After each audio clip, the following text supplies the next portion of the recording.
Good morning, gentlemen. Today I will tell you a short story of two countries.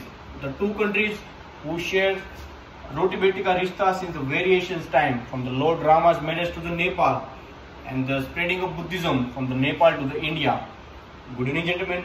My today's lecture topic is Indo-Nepal bilateral relations.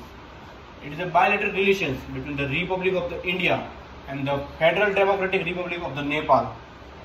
The both countries people shares very cordial linguistic, religious, marital and the cultural strong tie between people to people.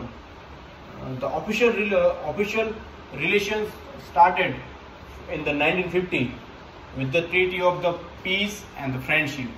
Under this treaty, the both countries people enjoys the open border movement and the citizens like treatment to each other's country, as well as the permission to do business as well as economical activity into each other's nations. Then after, India is providing road connectivity to the landlocked country Nepal, so that Nepal can use Indian ports and can do international trade activity. Now come to some development projects. India and the Nepal, both countries are working on many development and infrastructure projects. Let me give you an example, the railway projects, where both countries are planning to develop railway networks which connect and link from India to the Nepal. And now come to the hydropower projects. India and the Nepal both been working on developing together hydropower projects.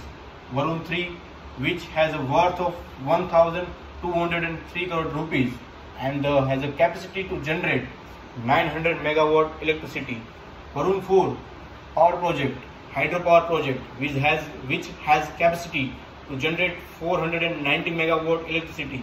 Along with that, both countries are planning, and their upcoming hydro project is PT hydropower project. And now come to the defense sector. India and the Nepal been conducting annual bilateral military exercise, which name is the Surya Kiran. Both nations are also part of international groups like SAARC and the BIMSTEC. Now come to the trade. Let me tell you that India is the largest partner and the investor to the Nepal.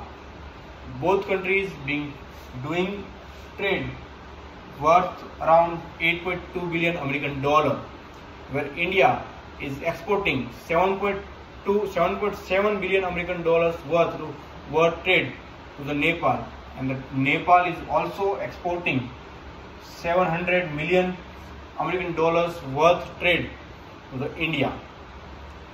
Along with that, everything seems very fine and smooth, isn't it? But no, there are some challenges and the skirmish as well. What kind of challenges?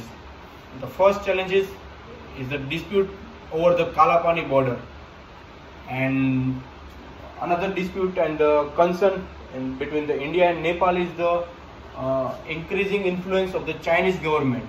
And when India is recently when India has introduced Agniveer scheme, at that time Nepali government stopped it and allowing to Gurkha people to take participation in joining Indian army. And another example of dispute is in 2016, when Indian government introduced demonetization policy. At that time, Nepal's National Bank has refused to accept old currency and accept demonetization bill. So these are some issues. And so what could be the solution and the way forward?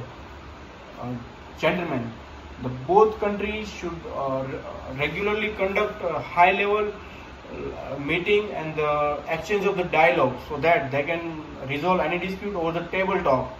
And India need to be more sensitive and need to play a part and the role of big brother towards Nepal, and need to invest more and focus more towards Nepal, so that we can counter China to step into the Nepal. And Indian government should think to reopen the Gurkha people's recruitment into the Indian armed forces. So this is how both countries can resolve this dispute and maintain this very cordial and the warm ties between each other, and I'm very sure that both nations will do in the upcoming future. So thank you, gentlemen.